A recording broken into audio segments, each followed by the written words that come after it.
प्रभु तेरी वाणी जीवन की रोटी, नैनों की ज्योति अंधेरा मिटाती।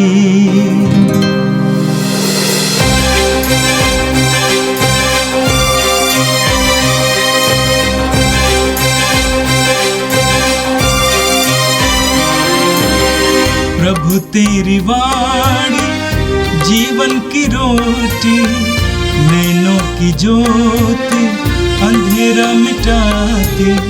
प्रभु तेरी वाणी जीवन की रोटी, नैनों की ज्योति अंधेरा मिटाती।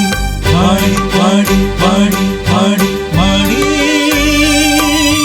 पवित्र है, शाश्वत है, जीवन का मन्ना है। 12 फरवरी बृहस्पतिवार। पहला पाठ राजाओं का पहला ग्रंथ, अध्याय 11, पद संख्याएं 4 से 13। तुमने मेरे विधान का पालन नहीं किया। मैं तुम्हारे राज्य का विभाजन करूँगा और तुम्हारे पिता दाऊद के कारण तुम्हारे पुत्र को एक ही वंश प्रदान करूँगा।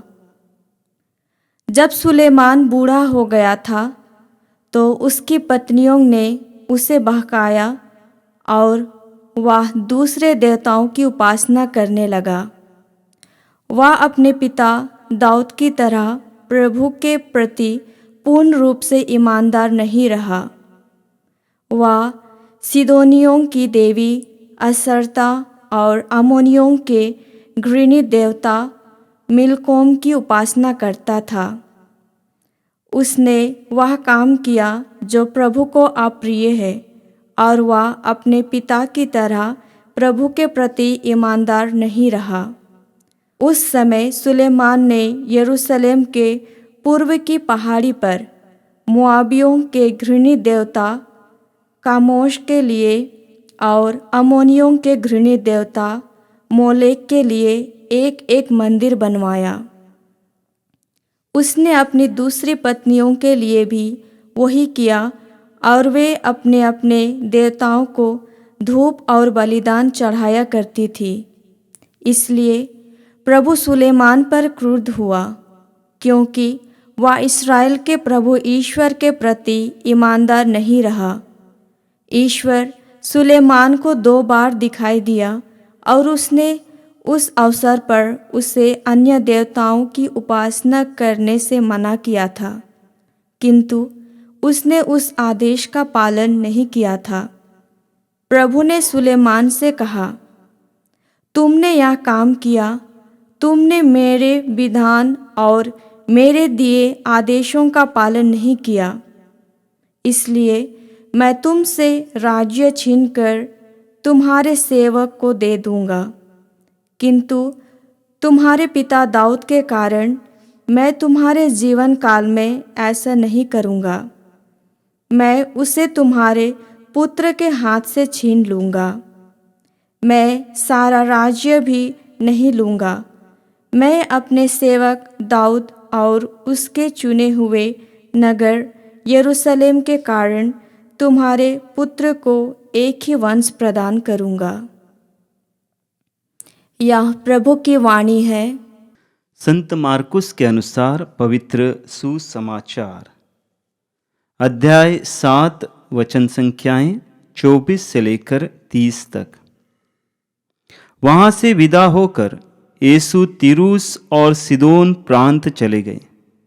वहां वह किसी घर में ठहरे और यह चाहते थे कि किसी को इसका पता न चले, किंतु वह अज्ञात नहीं रह सके।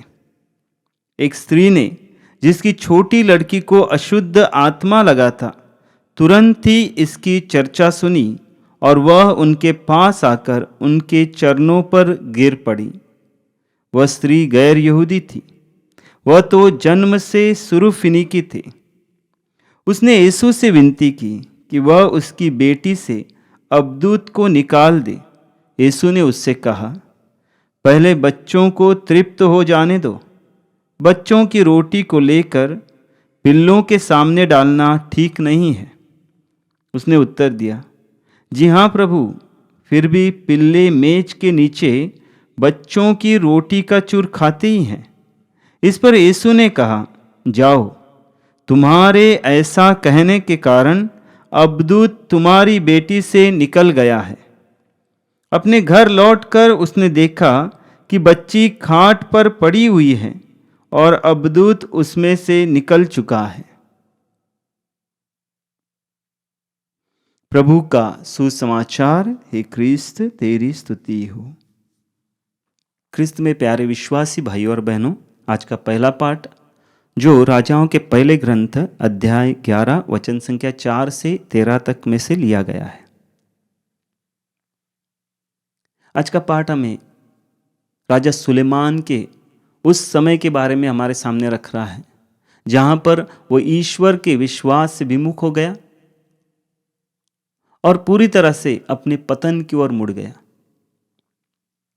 प्रभु का वचन कहता है, राजा सुलेमान को प्रभु ने एक बात सिखाई, वो है कि किसी भी प्रकार से उन लोगों से समझौता मत करो या उन लोगों के साथ अपने संबंध मत बनाओ जिसके द्वारा तुम विश्वास से पूरी तरह से टूट जाओगे।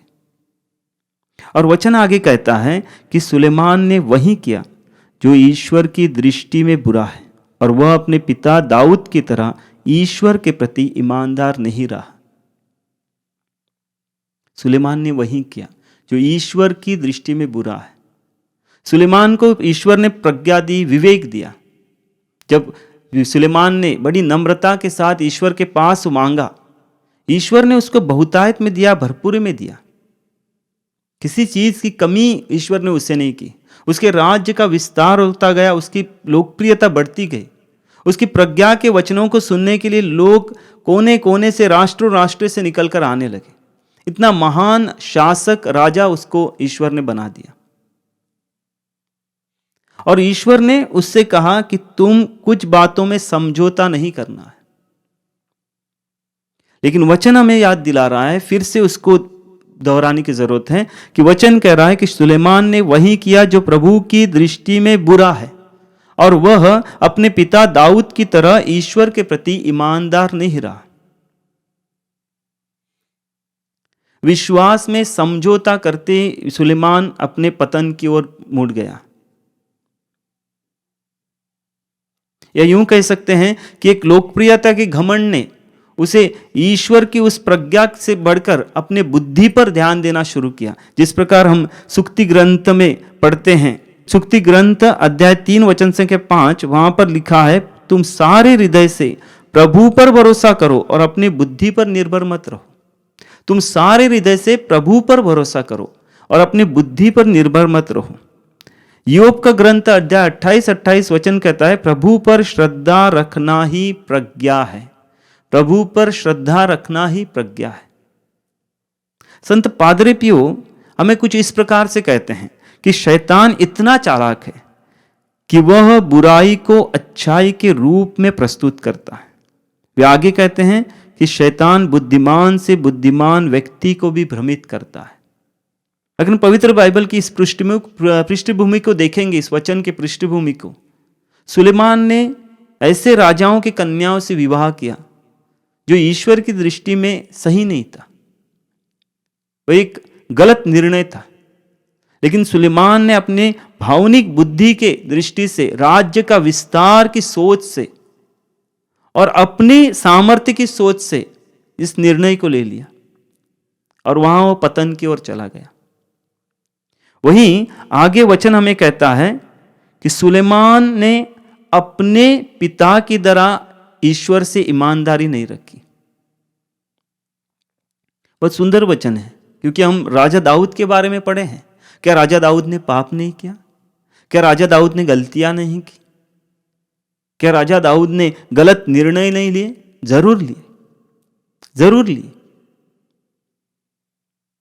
लेकिन वचन हमें कह रहा है कि सुलेमान को ईश्वर ने 2 बार दर्शन दिए और उसकी गलतियों को उसके सामने रखा। उससे उसने फिर से मुड़ने के लिए उसको प्रयास किया। लेकिन सुलेमान ने ईश्वर के आदेशों को नहीं माना। बल्कि राजा दाऊद के बारे में, राजा दाऊद ने कई गलतियां की अपने जीवन में, लेकिन जब भी ईश्वर ने उसकी गलती को उसके सामने रखा, उसने बड़ी नम्रता से उसको स्वीकार किया और ईश्वर में फिर से मुड़ गया। या यूं कह सकते, एक विश्वासी जब ईश्वर में गिरता है उसे ईश्वर फिर से उठा देता है। लेकिन जो विश्वासी ईश्वर के उस दायरे के बाहर गिरता है वो फिर से उठ नहीं पाता है। उस प्रकार का कुछ स्थिति सुलेमान की है। कई बार हमारे जीवन में हमारा विश्वास के प्रति समझौता हमारी परेशानियों का कारण बन जाता है, हमारे पतन का कारण बन जाता है। संत मार्कुस रचित सुसमाचार अध्याय 7 वचन संख्या 24 से लेकर 30। प्यारे विश्वासियों, आज के सुसमाचार की घटना हमें एक विश्वास की गहराई में लेकर जा रही है। प्रभु यीशु गैर यहूदियों के प्रांत में प्रवेश करते हैं, तिरूस और सीदोन में। यह साधारण एक शहर नहीं है कि प्रभु यीशु यूं ही गैर यहूदियों के इस प्रदेश में प्रवेश कर रहे हैं। एक प्रकार से ईश्वर का राज्य की उस द्वार को खोलने जैसा है जो हर एक मानव जाति के लिए है। वहां पर किसी राष्ट्र, किसी जाति और किसी संस्कृति की मात्र जरूरत नहीं है, बल्कि हर एक मानव जाति के लिए यह द्वार खोला गया है। और प्रभु इस गैर यहूदियों के प्रदेश में प्रवेश करते हैं। जैसे ही प्रवेश करते हैं वहां पर वचन कहता है कि एक सिरफुनिकी स्त्री, एक कनानी स्त्री प्रभु के पास आती है। प्रभु के पास आकर वो उनके चरणों में गिर पड़ती है। प्रभु के चरणों में ही उसको उस सामर्थ्य की विशेष आशीष होती है। उसको लगता है कि यही है जहां पर मैं पूरी तरह से भरोसे के साथ आ सकती हूं, और उस विश्वास के साथ वो आगे बढ़ रही है। गैर यहूदी है और सिर्फ इनकी है। यहूदी की सोच में, यहूदियों की सोच में एक ऐसे लोग जिनको हम कुत्ते की उपमा दे सकते हैं, इस प्रकार की यहूदियों की सोच में चलने वाली एक लोग हैं। और उसी समय ये स्त्री प्रभु के पास आती है, उसके पास विनती करती है। उसकी छोटी बेटी जो अबदूत ग्रस्त है, वो विनती करती है प्रभु के पास आकर कि उसे चंगा कीजिए। बहुत सुंदर घटना हमारे सामने रखी है, और सुंदर इसलिए है क्योंकि एक विस्मयकारी घटना है। एक ऐसे वचन को, एक ऐसे पाठ को हमारे सामने रखा है जहां पर कभी कभी हम सोचने में मजबूर करते कि प्रभु यीशु जो इतने दयालु हैं, इसलिए प्रेममय है, कृपा से परिपूर्ण है, वो इस शब्द को कभी दोहरा सकते हैं।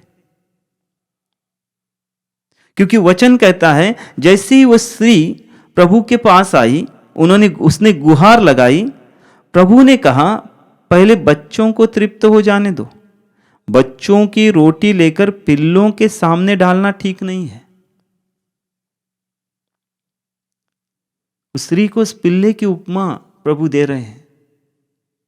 एक ऐसा शब्द जो किसी भी को भी ठेस पहुंचाकर उसको उस व्यक्ति से मुंह कर जाने की इच्छा होगी, उस व्यक्ति से दूर जाने की या उस व्यक्ति से घृणा करने की इच्छा उत्पन्न होगी।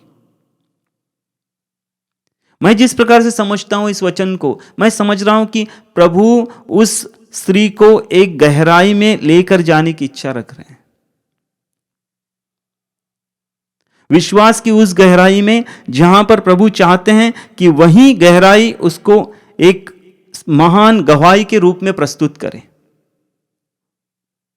वो जिस प्रांत से, जिस नगर से आई है, उस जगह पर जाने के बाद ईश्वर की उस महान गवाही को दे सके उसी विश्वास के साथ। और प्रभु इसलिए उसको उस गहराई में लेकर जा रहे हैं।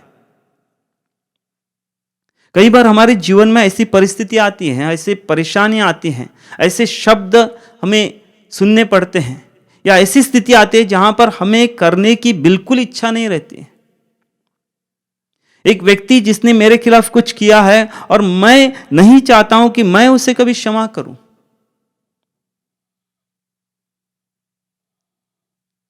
फिर भी वचन कह रहा है कि मुझे क्षमा करने की जरूरत है। गहराई में प्रभु लेकर जाना चाहते हैं। वो गहराई के द्वारा, उसके द्वारा प्रभु उस महान गवाही को देना चाहते हैं। जिस बात को मैं सुनने की इच्छा नहीं रखता हूं, जिस परिस्थिति में चलने की इच्छा नहीं रखता हूं, जिस परिस्थिति में रहने की इच्छा नहीं करता हूं, वहां पर प्रभु मुझे खड़ा रहने के लिए कह रहा है। उसी प्रकार से कुछ परिस्थिति उस स्त्री की है। स्त्री के विश्वास की गहराई देखिए। वो प्रभु के पास गुहार लगाकर आते हुए प्रभु ने इस प्रकार से वचन उसके सामने रखा है, और वो अपने वचन में कहती है कि प्रभु फिर भी पिल्ले मेज के नीचे बच्चों की रोटी का चूर खाते ही हैं। वो अपने आप को नम्रता से स्वीकार कर रही है। विश्वास के साथ वो नम्रता को इतना मजबूती से जोड़ रही है कि किसी भी प्रकार का अपमान, किसी भी प्रकार की परेशानी उसको हिला नहीं सकती है, उस विश्वास को हिला ही नहीं सकती है। इसलिए आगे वचन कहता है, जब प्रभु यीशु ने उसकी गहराई को नापा, उसके विश्वास की गहराई में नापा, तब प्रभु ने कहा, जाओ, तुम्हारे ऐसा कहने के कारण अब दूत तुम्हारी बेटी से निकल गया है। इसी विश्वास की गहराई को प्रभु मुझ में और आप में देखना चाहते हैं। जब हम ऐसी परिस्थिति में चल रहे हैं जहां पर हमें अपमान और परेशानियों का सामना करना पड़ेगा। मुझे याद है कुछ समय पहले की घटना, जहां पर YouTube पर देखी गई घटना, जिस स्त्री के घर में कुछ विरोधी प्रवेश करते हैं, प्रभु यीशु की तस्वीर को, मां मरियम की उस तस्वीर को तोड़ते हैं, फेंकते हैं, कुचलते हैं और उसके सामने खड़े रहते। तो उस स्त्री ने उनसे कहा, उस स्त्री ने कहा, आप इस प्रतिमा को तोड़ सकते हैं, आप इस पिक्चर को तोड़ सकते हैं, आप इस क्रूस को फेंक सकते हैं, लेकिन मेरे हृदय में जो प्रभु यीशु का विश्वास है, मेरे हृदय में जो विश्वास का सामर्थ्य है, वो किस प्रकार से आप निकालेंगे। उस विश्वास की गहराई तक प्रभु हमें लेके जाना चाहते हैं। ये साधारण विश्वास की कोई एक घटना नहीं है। जिस प्रकार से हम वचन में पढ़ते हैं, जिस प्रकार से हम वचन यूहन्ना के सुसमाचार में अध्याय 11 वचन संख्या 4 में पढ़ते हैं, जब लाजरुस मर गया था या बीमार था और मर गया था, उसके बाद लोग, उसके शिष्य कहते हैं कि बीमारी किस कारण? तो प्रभु कहते हैं, बीमारी मृत्यु के लिए नहीं है, बल्कि ईश्वर की महिमा है। इसके द्वारा ईश्वर अपने पुत्र में अपनी महिमा प्रकट करेगा। कई बार इन परेशानियों हमारे जीवन में प्रभु आने देता है ताकि ईश्वर की महिमा, ईश्वर की गवाही दूसरों के सामने सामर्थ्य के साथ प्रकट हो सके।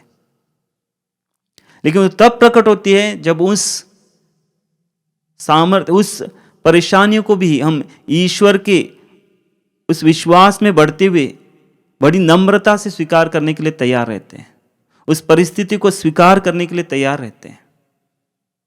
प्यारे विश्वासी भाइयों और बहनों, आज का पहला पाठ जिस प्रकार से कह रहा था कि विश्वास के समझौते के कारण सुलेमान का पतन हो गया।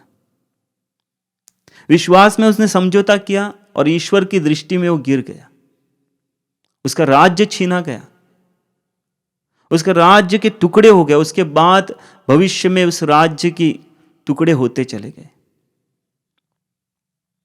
और उसी प्रकार से आज के सुसमाचार में प्रभु का वचन हमें कह रहा है कि प्रभु हमारे विश्वास की गहराई को नापना चाहते हैं।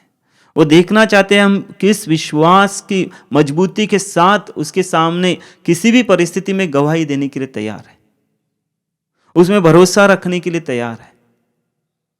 अपमान में या किसी भी परिस्थिति में, किसी भी स्थिति में हम तैयार हैं उसके विश्वास में आगे बढ़ने के लिए।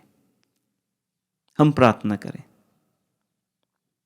हे पिता, धन्यवाद देते हैं तेरे इन वचनों के लिए, धन्यवाद देते हैं इन वचनों के सामर्थ्य के लिए जो तू हमारे ऊपर भेज रहा है। हमें विश्वास में बढ़ने के लिए, उसकी गहराई में उतरने के लिए तेरी कृपा से भर दे, ताकि हम प्रभु यीशु में पूर्ण रीति से विश्वास कर सके, उसके साथ चल सके और रोजमर्रा का हमारा क्रूस उठाते हुए हम हर परिस्थिति में तेरे विश्वास की गवाही दे सके। यह हम प्रार्थना करते हैं हमारे प्रभु यीशु के पवित्र और शक्तिशाली नाम में, आमीन। प्रभु तेरी वाणी जीवन की रोटी, नैनों की ज्योति अंधेरा मिटाती। वाणी वाणी वाणी वाणी